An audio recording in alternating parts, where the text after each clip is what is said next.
Ding dong, it's Drizzly. I have your drink delivery. Thanks so much. Is it margarita stuff? Is it whiskey for your anniversary that's coming up? How did you know my Anna? Or is it an order from your future self who time traveled to make sure you stayed in with a cocktail instead of going to the bar where a mysterious portal is slurping people up? I hope not. Mezcal. Oh, I was close. So close. High five. Get the right libation for whatever situation with alcohol delivery from Drizzly. Download the Drizzly app or order online at drizly.com. Ding dong, it's Drizzly. Fact or myth? In the big game, the coin toss usually comes up heads. That is a myth. In fact, tails has come up more often in recent years. Football is full of myths. Like the pigskin isn't actually made of pigskin. Gambling is a share of myths too. Unfortunately, believing gambling myths can cost you a lot of money. So learn what's myth and what's fact at keepitfunohio.com. You'll also find helpful tips, interesting quizzes, and great games, all to help ensure gambling is always fun.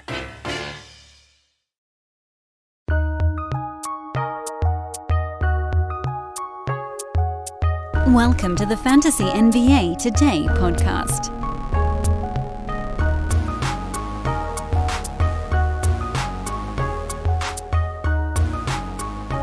It wouldn't be a 10-game card if we didn't have a bunch of injury stuff to talk about, huh? Bah, humbug, I say.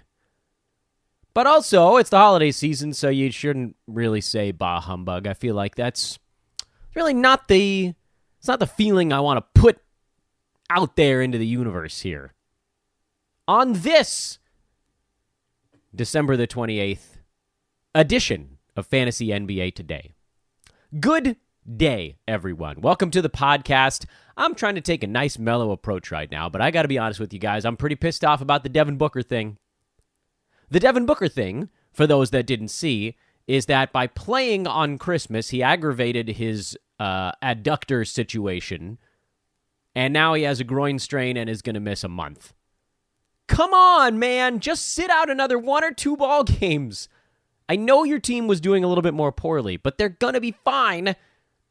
And this is why team medical personnel, you got to be more forceful.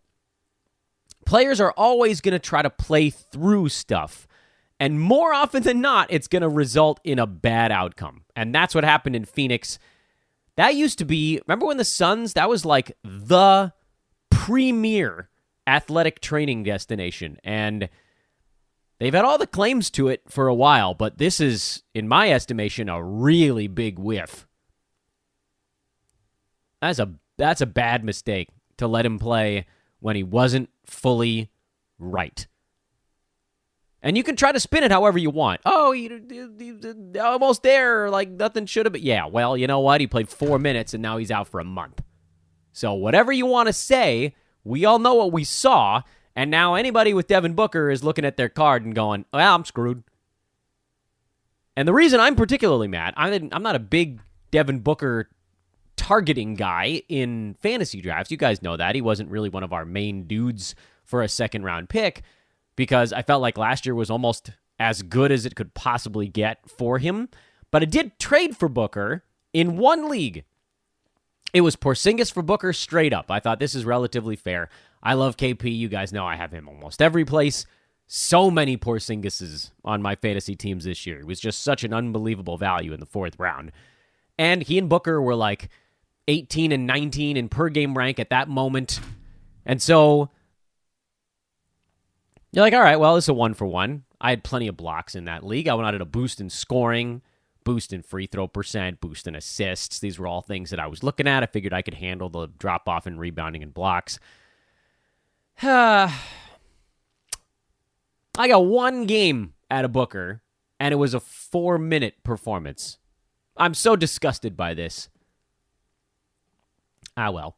I'm Dan Besbris. You guys know that already. At Dan Besbris on Twitter, DanBesbris, DanBesbris. That's the annoying news of the day. I guess there's a little bit of other stuff floating around in there.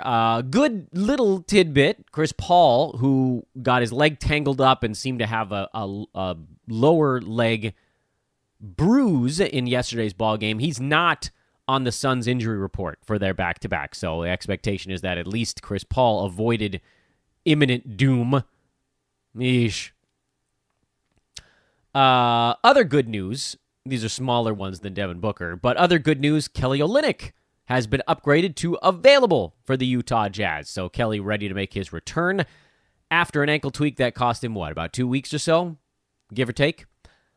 I am curious to see what that does to the Jazz rotations in the front court. We saw Walker Kessler was already on the rise, even before Olynyk turned his ankle.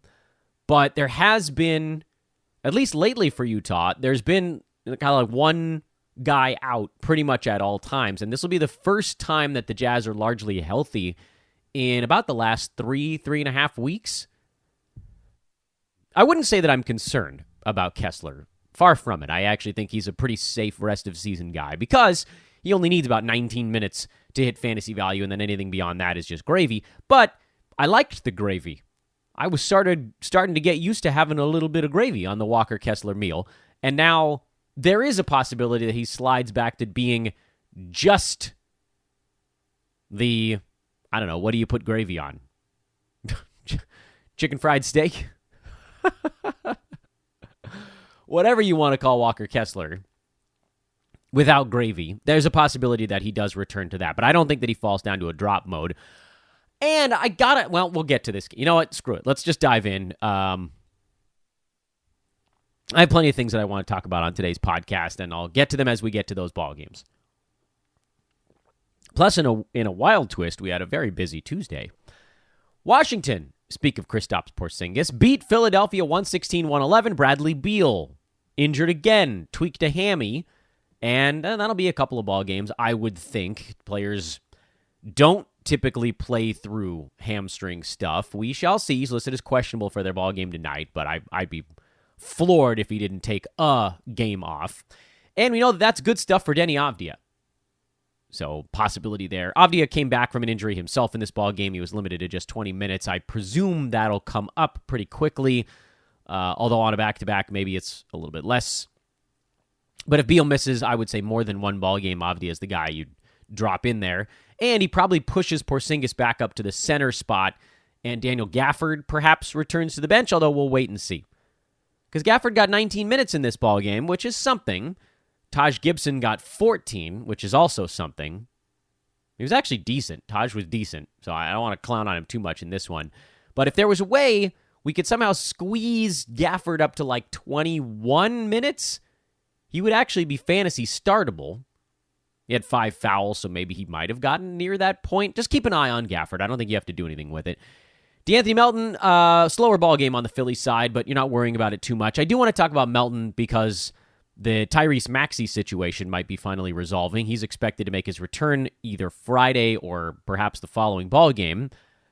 And yes, I know Embiid and Harden had big games. Remember, we're going to talk about the stuff that needs talking about on this show. We're going to speed past the things that don't really impact what you're doing day to day with your fantasy team. And the fact that Harden and Embiid had big games was kind of inconsequential. Other than if you're like, oh, well, Joel moved up into the number 2 spot per game. Yeah, I guess that's something. And James Harden moved up to number 9. He actually jumped in front of Tyrese Halliburton. So Harden inside the top 10 now. But from an overall, what am I doing with my fantasy team standpoint, that information doesn't really register. It's not important for what we're trying to do on this show. We're trying to find areas to exploit value. And then situations like with Melton / Maxey, where I think a lot of folks are looking at it and thinking, does this spell doom for Melton? And the answer is no. Because George Niang still got 28 minutes off the bench. Matisse Thybulle played 5 minutes in this ballgame. And this was one where they ran their starters into the ground. Melton's going to see plenty of bench run. He has consistently been one of their best players. Consistently. He has an incredible fantasy game, which is why we, not just at Sports Ethos, I'm the only one. There's a lot of websites that have loved Anthony Melton. I think maybe we've been more vocal about it, but dude is number 48 in 9-cat in only 10.5 shots per game. So even if that comes down a little bit, it really doesn't change the calculus for him all that much. And I'll tell you why. Because his percentages have both been kind of bad. So, yeah, maybe the scoring comes down, but if you remove some of the volume, it actually does balance out a little bit. Not all the way. Usage is value. We remember that. But I don't expect the minutes to change all that much coming off the bench, if that's indeed where he ends up. And I like the idea, actually, of him settling into running a little bit more of the bench unit. So right now, he's typically playing behind Harden or Embiid or both. And off the bench, there are going to be stretches where maybe neither one of those guys is on the floor. Or if it's maybe one, you change the number of minutes that he's out there with both Harden and Embiid, and usage actually has a chance to go up. So no, I'm not afraid. Yes, there will probably be a step down. You might see some folks panicking about it. That would be an opportunity, I believe, to buy on DeAnthony Melton after Maxey comes back. Felt like there was stuff we needed to talk about in that ball game.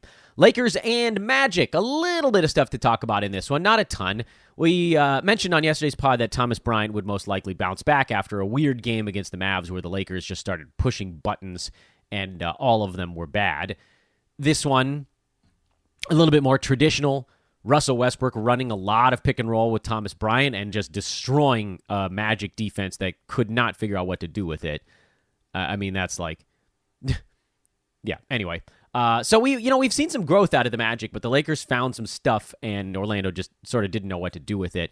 As far as the Lakers go, this is why you just hold on to Thomas Bryant, because he can be an efficiency behemoth, which is kind of what we saw here. I still like Austin Reeves. I know this wasn't a great ball game for him, but he was a plus 12, so he was part of the units that were generally doing the damage for the Lakers. They ended up putting a few extra points on the board during garbage time. Lakers are garbage time, like, dominators, winning on the or losing side, typically the losing side, but Kendrick Nunn comes in there for a minute and a half and has like a plus 4, plus 5. It's at the end of every damn blowout for the Lakers.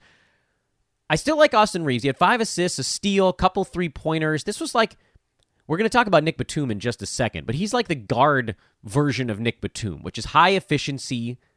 For Reeves, he has more power in the free throw department. He didn't get there in this ballgame, but he's a very good foul shooter. Whereas with Batum, you'll see a little bit more rebounding and blocked shots. With Reeves, it's a little more steals and free throw percent. But overall, they profile somewhat similarly as very useful roto-type players. Friends, I am extremely excited to remind you guys to turn game day into payday when you bet with our pals at MyBookie. The Celtics, the Bucks, the Warriors, these are the frontrunners to win the NBA championship at MyBookie, but which has the best shot? Who do you have winning the title? The Warriors at plus 700. They've gotten off to a slow start. Hey, maybe futures aren't your thing. It's been pretty darn profitable betting player props this year, thanks to Steph Curry and even more so Anthony Davis. Regardless of what you're betting on, cash in and cash out quick with MyBookie using promo code ETHOS when you make your first deposit. You heard that right. MyBookie will spot you extra cash with your deposit. Minimum $45, but you can claim the bonus all the way up to $2,000. Extra cash with MyBookie. They're back, baby. Check them out. Turn game day into payday once again when you bet with our pals at MyBookie. Fact or myth? In the big game, the coin toss usually comes up heads. That is a myth. In fact, tails has come up more often in recent years. Football is full of myths, like the pigskin isn't actually made of pigskin. Gambling is a share of myths too. Unfortunately, believing gambling myths can cost you a lot of money. So learn what's myth and what's fact at keepitfunohio.com. You'll also find helpful tips, interesting quizzes, and great games, all to help ensure gambling is always fun. And I think we can now, and we've been talking about whether or not to downgrade Lonnie Walker to a schedule stream play, and I think you can do that with him as well. Over on the Magic side, I'm expecting Wendell Carter Jr. might either get the back-to-back off or possibly just a diminished number of minutes, but regardless, you're in a spot now where Mo Wagner is running out of time. They're in Detroit this evening. We haven't heard about Wendell Carter taking the game off, but it wouldn't surprise me if he did. We shall see.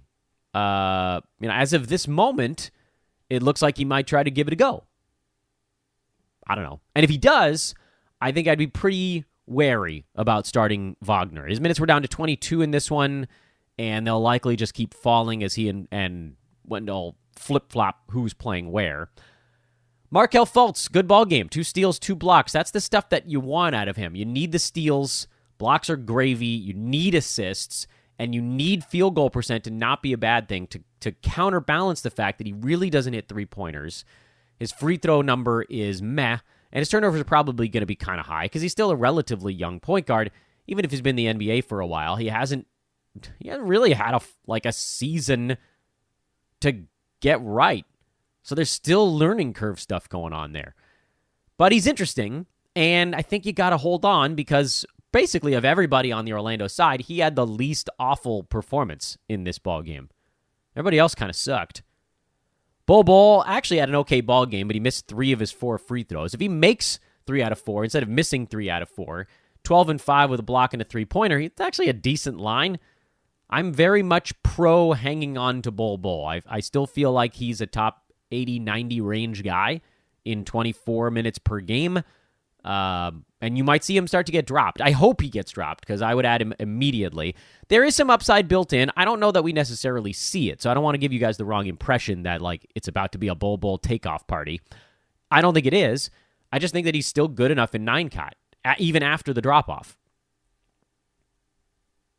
Cole Anthony, inconsistent. That's been our fear talking about him on the show, and you know that I've generally avoided Cole, especially with Jalen Suggs most likely kind of around the corner. Revenge games galore. Norman Powell's first game back in Toronto. I didn't realize that until after they talked about it yesterday. He had 22 points in 23 minutes. He's been an efficiency monster off the bench lately. Probably deserves at least a look. I can't imagine that he can do enough in 22 to 23 minutes every single ball game to really get there. But we also know that Kawhi is going to be taking games off here and there. And Powell's 14, 21, 16, 22 points in the last 4 games in a row. That's been good enough. There hasn't been a whole lot else going on for him. Here's the thing with Norm. Part of the reason that you need the minutes for him is that efficiency is actually where he makes most of his hay. He doesn't rebound. He doesn't pass. Steals are okay. He'll get you about a steal. Lately, his turnovers have been weirdly high and his free throws have been weirdly low. I can't fully explain that. As he's going right now, he deserves a spot on head-to-head rosters. As he's going right now, I don't know that he fully deserves a spot on a Roto Games Cap roster. He's teetering right on the brink, especially, and I know he had a good ball game yesterday. He was efficient. He made his free throws. He had 3 steals. All of that stuff was delightful. If you were like, who do you want, Dan, Norman Powell or Nick Batum, I actually lean Batum. And I know his game wasn't as good yesterday, but Batum does it with minimal usage. He's a high-efficiency 3-point shooter now who rebounds, gets steals and blocks, and does it on a good field goal percent while basically never turning the ball over. He's like the premier late-round roto guy. Remember we were talking about Austin Reeves just a moment ago? Nick Batum on the season now is up to 157, which seems insane because for the first 6 weeks, he did nothing. Over the last month, Nick Batum has actually rocketed up the boards, which is weird to say because it doesn't feel like he's done a ton, but he's number 81 in 25 and a half minutes per ball game. And you're like, Dan, I don't understand. What does he do? Well, the low turnovers are helpful. That's true. But 48% from the field while hitting 2.5 to 3 3-pointers a game, a steal, a block, 5 boards. That's all actually really useful. Now, if you have a team made up of a ton of low turnover guys, he becomes a little bit superfluous in a situation like that. But he rounds out a roster really nicely. When you have your high usage dudes kicking the ball all over the place, throw in a Batum who's going to get you efficiency and a little bit of a bunch of stuff while not turning it over, and then just hope that other guys can kind of pick up the pieces on the points side of the equation, because he ain't going to get you that. Meanwhile, Ivica Zubac, that's 3 good ball games in a row. This one felt like one where maybe the Clippers could have gone a little bit smaller. They had both Paul George and Kawhi Leonard in the lineup, and Zoo still got run. So he's back on one of his little Zubats heaters. I think you use him until further notice. I do believe that at some point he is going to fall off a cliff again. When it does, just be ready for it. But right now, he's warm. Freddie VanVleet exited the ballgame with back spasms on the Toronto side. I got some folks on Twitter that are asking me about Malachi Flynn. I'm not going to do it. I can't, in good conscience, recommend a point guard pickup who's not good at either of the two percentages. I need my guards to be good at free throws at the very least, and Malachi isn't that.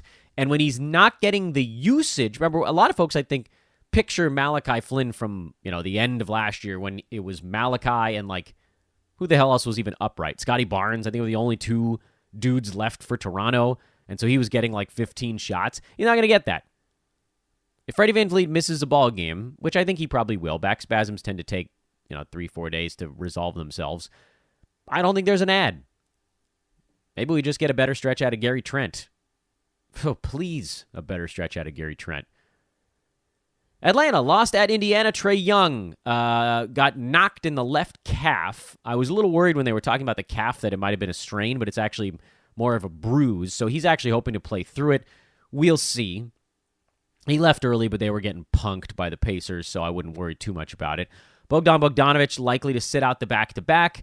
Don't worry too much about that. Onyeka Okongwu was in foul trouble. Don't worry too much about that. He's a stream when Capella's out.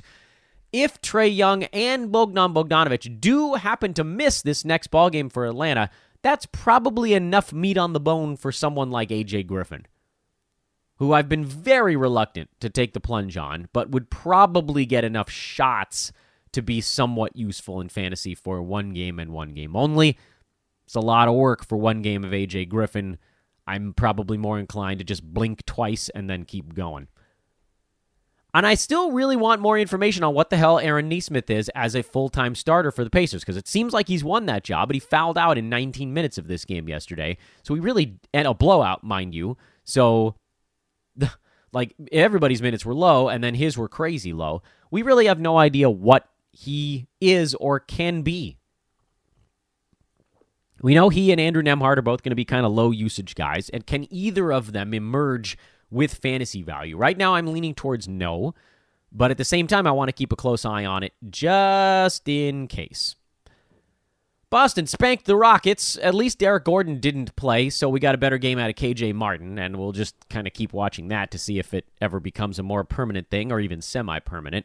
Time Lord, 21 minutes, gave us all a glimpse of why he was maybe my favorite fantasy player of all of last year. 11 points, 15 rebounds, a block, a perfect 4 for 4 shooting. Get ready for the good stuff. What I wanted to pause on here is Al Horford, because a lot of people were like, oh no, is it panic time? No, it's not. The Celtics having more options at power forward does make the path a tiny bit harder. But they just gave Horford an extension. He and Time Lord played together for long stretches last year, and, they just sort of happened to go to the finals. So I don't think the Celtics are going to dramatically remake how they build their system. But you may see more lineups where Grant Williams sees those power forward minutes, and then Horford and Williams both chew out of the center bucket, where then maybe Horford sees a couple fewer minutes at the power forward spot. Do I think Big Al takes a little bit of a hit? I do. But he was also inside the top 50 playing center, where everybody was like, what's wrong with Horford? I'm like, what the hell are you talking about? He was number 49. He's still number 60 on the year, and he's just really important for what they do. So don't panic. Blowouts are terrible for Big Al because he gets his stuff by just sort of being out there. He gets blocks, he gets steals, he gets boards, he gets assists. He'll hit a couple three-pointers. He doesn't turn it over. If the Celtics decimate a team in 2.5 quarters and Big Al only needs 25 minutes, yeah, that's not going to be great for him. But please, enough with the Horford panic. And I do think I need to blame Roto World for this. I don't know if it's entirely their fault, but all of their, sad Horford blurbs all year, it adds up. It's why a lot of people are like, what's wrong with this guy? I'm like, you mean the guy averaging 10, 6, and 3 with 2 3-pointers on 50% shooting with half a steal and over a block a game? Nothing's wrong with him. What the hell did you think you were drafting? OKC dealt San Antonio a much-desired loss. I know. Jakob Poeltl, 26 minutes on the back-to-back. I really like that. That's good news for Jakob. So the minutes continue to move in the right direction. Wasn't as big a ball game here, but honestly, I don't care. The fact that he's starting to play more minutes and look a little more like himself is all I really needed to see out of Poeltl, and I feel a little bit less concerned about that. Devin Vassell hurt his leg. Nebulous leg injury. I'm sure they just want to give him a little bit of time off, make sure they lose a couple more ball games. What does it mean? I don't know. Probably a whole lot of nothing. Maybe you get a few extra minutes of Josh Richardson, and maybe I don't care. The more important footnote here is that Jeremy Sohan at 16-9-4 with a steal and 2 blocks. This is kind of what we were talking about on the Sohan front, which is we don't really know what his fantasy game is. Still don't. Is he a good fantasy player? Is he a bad fantasy player? I don't know. I really don't. Could he be interesting? Could he be more of a dynasty keeper type guy? Maybe. But I do think it's worth getting out in front of it because the Spurs are resting guys left and right, and that's going to leave an opportunity for Jeremy to play a little bit. And now you're seeing more of what he looks like when he gets a little bit of extra usage. It's interesting, at the very least. Do I think it sticks? I don't know. 30% chance? 25% chance? Well, Keldon Johnson missed a ton of shots again. Honestly, I don't even know if you can play him. I don't even know if you can stash him. I think you have to, because, none of this makes any sense at all. And perhaps it's the move to small forward that's been a part of it, but, this has been a disaster. It's been 2 months now of just total disaster. His first 2.5, 3 weeks of the season was wonderful. It's gone. Distant memory. Who the hell had Mike Muscala with a big ball game? Not me. Alexei Pokusevski got hurt 2 minutes into the Thunder ball game. So now he and Jeremiah Robinson-Earl are out, which means maybe that's enough for Jalen Williams because it does slide him up to a bigger spot on the board.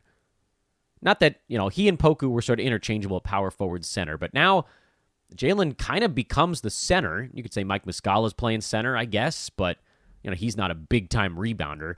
That might be enough to get Jalen Williams up and over the hurdle. And I know for the last 2.5, 3 weeks, I said I'm not touching the OKC roulette wheel, but the injury to Pokusevski, you have to at least reassess a little bit. And Williams had a better rebounding game, had a couple of blocks, and some of that might just be playing against the god-awful Spurs. So I don't read too much into it. And, look, you're not going to go pick up Mike Muscala, right? Right? So why should we, if we're not going to read too much into the Muscala line, why should we read more into the Jalen Williams line? Well, 31 minutes, which is where he's been at, doesn't change much, but but just more guys being out is good because I think I need to name this the Monty Morris effect, where you need 4 guys out for there to be enough usage for a regular to actually make fantasy value.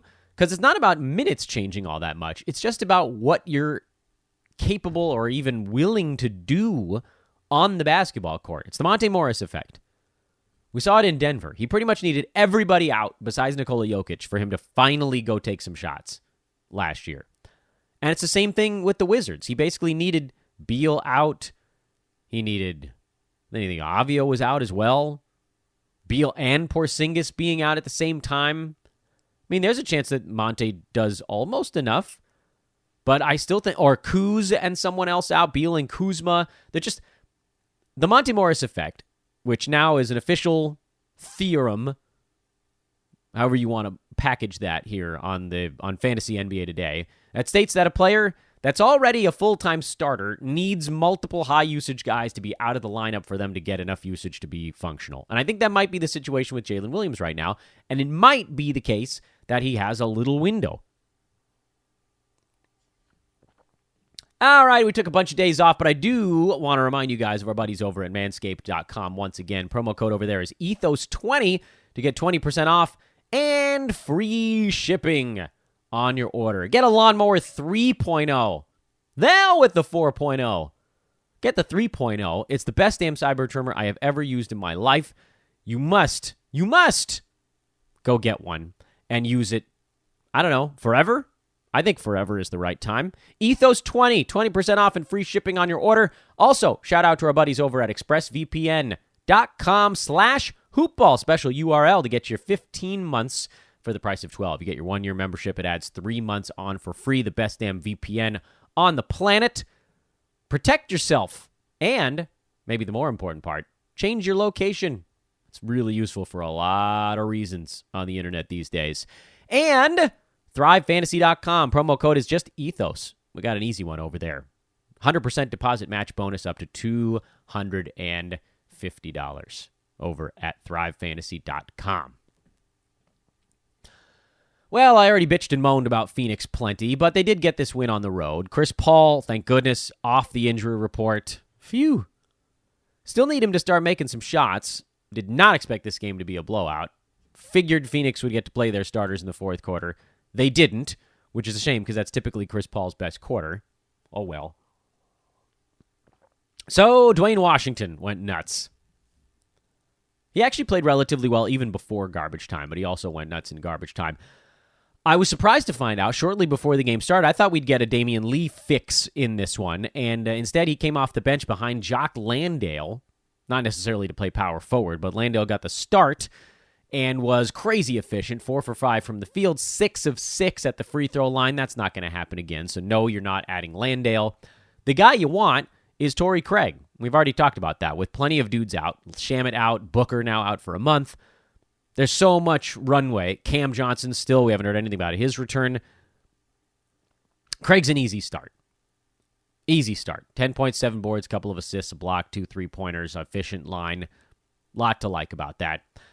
And then I think I'd like to figure out what it's going to take to buy on Mikal Bridges, because he's better when he's surrounded by better players. Now, with Booker out for 4 weeks, maybe you delay the buy on Bridges, because his slump could actually last until Booker gets back, but that's your opportunity to kind of get out in front of it when everybody's like, oh no, Booker's going to take away his touches, but that's not really how things work with Mikal. He needs defenders to sag off of him as a non-superstar, and right now, they don't have those guys. Chris Paul's the closest thing to it, and he's lost a quarter step, and he can't seem to shoot this year. He'll bring it. He'll come around, I'm sure, but Bridges needs Cam Johnson and Devin Booker back in there, and they're just MIA. No, I'm not playing Damian Lee unless we find out that he's starting the next ball game, which I don't expect will be the case. You can throw out the Memphis box score because nothing really happened over there. No Jalen Brunson for New York, and RJ Barrett got hurt 2 minutes into this game. He hurt his finger, was the injury, if you're wondering why I went that route. So Emmanuel quickly played 51 minutes. If he's not dead, it's a big win. Holy crap. Single overtime, not double overtime. 51 out of 53 minutes. Yikes, Tom Thibodeau. Yikes. This game also was maybe the most insane game that I've ever seen in my life. The ending, where Dallas came back from 9 down with like 45 seconds left, including a Luka missed free throw, a rebound volleyballed in the air, caught by Luka, and then shot without landing to send the game into overtime, and then Dallas ended up winning. Luka posting 60, 21, and 10. I mean, this was just nuts on every account. And then, of course, quickly playing 51 minutes, which is almost as insane as Luka's fantasy line. Regardless, if RJ Barrett and Jalen Brunson miss the next ball game, Quickly is in line for a very big one. If it's just Barrett out, I think Quickly comes off the bench, but there might still be enough usage for him in a situation like that. Miles McBride also picked up a ton of the RJ Barrett minutes, but he didn't really do anything with them, so I think you can probably leave that part alone. And our buddy Quentin Grimes, who continues to solidify himself as a 12-team option, had a really big ball game. I know he's making some mistakes here and there, but they love him, and he's trucking along right now. Top 90 over the last month, and seemingly getting better. So that's pretty sweet. I feel like we were kind of out in front of that one, and that's a good feeling. I got a lot of Quentin Grimeses, and I'm guessing you guys do as well. Over on the Dallas side, not a ton of changes there. Tim Hardaway was someone I benched against a better New York defense, and I feel glad about that. I think maybe he becomes a guy that you just play against bad defensive teams where they're going to leave him wide open, and maybe you bench him against teams that actually cover some people. Christian Wood, he was on his way to kind of a slow ball game and then popped off late and in overtime, added some blocks to the mix. I still think if you can sell for top 60, you do it, but his opportunity is improving. There's no question about that. With the Dorian Finney-Smith absence, that's been a really nice boon for Wood. He's playing alongside Dwight Powell now, who somehow played 31 minutes at center and did not get a rebound. How the crap do you do that? Doesn't matter, I guess. Golden State beat Charlotte 110-105. The Hornets looked like the Hornets. Terry Rozier couldn't shoot. LaMelo Ball couldn't shoot. P.J. Washington went back to not being able to shoot. Gordon Hayward shot a tiny bit better than the other guys. I still just don't think he really has it this year. Best game was Mason Plumlee, who somehow had 4 blocks. I didn't watch this one live, so I'll admit to you guys, I don't know where the 4 blocks came from, but it might be his last block for 2 weeks, because he doesn't really block shots. Nothing about this game changed the way I feel about any of the Charlotte Hornets or the Golden State Warriors, despite the fact that Dante DiVincenzo went full Draymond Green for a game. No points, 9 boards, 7 assists, and a steal. I still think he's a useful fill-in until Wiggins or Steph comes back. And with Klay Thompson likely to rest on the back-to-back, that just makes life even easier for DiVincenzo. And we got to look at Sacramento without Domantas Sabonis, who has an avulsion fracture in his non-shooting hand. But it sounds like as soon as the swelling goes down, he's going to try to play through it. Crazy, but I guess that's good news on the Sabonis front because it could have been a whole hell of a lot worse. You got a kind of a deep league option here in Trey Lyles. I would not play him in a 12-teamer. No. 24 minutes of Trey Lyles is not nearly enough time for Trey Lyles. But I did start him in 30 deep, so I feel good about that. Without Sabonis out there, the real change is that other guys are going to have to rebound a little bit. So Barnes had 8 of them. Holmes came in for 23 minutes at 8 and 7. Not enough time for him. Lyles had 10 rebounds. Keegan Murray still only had 2. Please go get a rebound, Keegan. I can't really advocate an ad on you until you go get a board. Whatever. And then, and you can't say we didn't see this one coming, the drop-off for De'Aaron Fox has continued because De'Aaron Fox was never going to be a top 10 player. He's now number 55. He's fallen past 40. This is the worry. And over the last month, he's number 162. Almost a punt free throw guy. Field goal percent has now become a negative. Steals and blocks have gone away. Only 1.3 three-pointers. Really, all he's got left is 21 points and almost 5 assists. Everything else is basically a negative in 9-cat. Can't say we didn't warn you. Points leaguers, enjoy. That's fine. Over on the Denver side, Aaron Gordon missed this ball game, and it seemed like that might create an avenue for Bruce Brown to be more useful, but he left with an ankle tweak. So, whatever. Is the heater for Kentavious Caldwell-Pope wearing off? I don't know. It's possible. He's been a start over the last 2 weeks since he got warm again. As soon as he goes ice cold, you're going to want to bench him. I think you could probably play him a little bit longer. It's also the case that in this particular ball game, Nikola Jokic was feeding Jamal Murray and Michael Porter Jr. MPJ in particular was lava hot.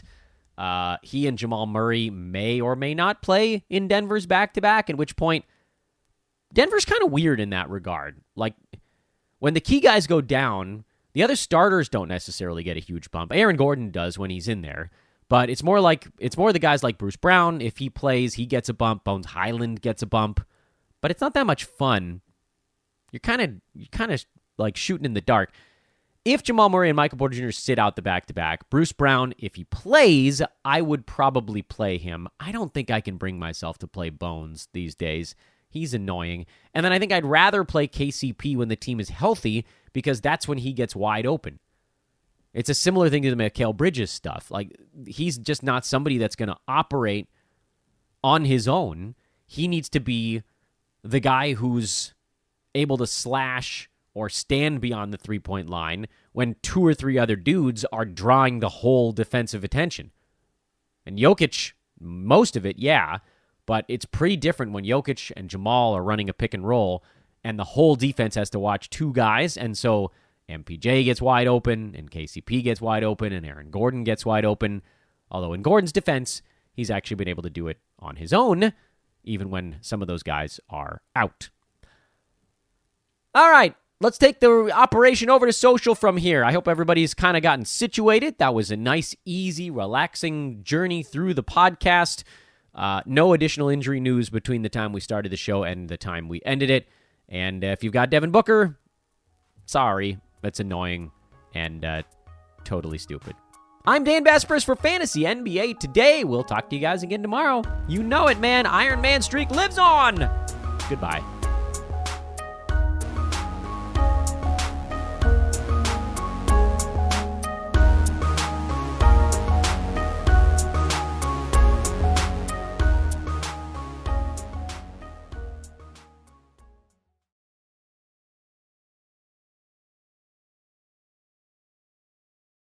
Fact or myth? In the big game, the coin toss usually comes up heads. That is a myth. In fact, tails has come up more often in recent years. Football is full of myths. Like the pigskin isn't actually made of pigskin. Gambling is a share of myths too. Unfortunately, believing gambling myths can cost you a lot of money. So learn what's myth and what's fact at keepitfunohio.com. You'll also find helpful tips, interesting quizzes, and great games, all to help ensure gambling is always fun.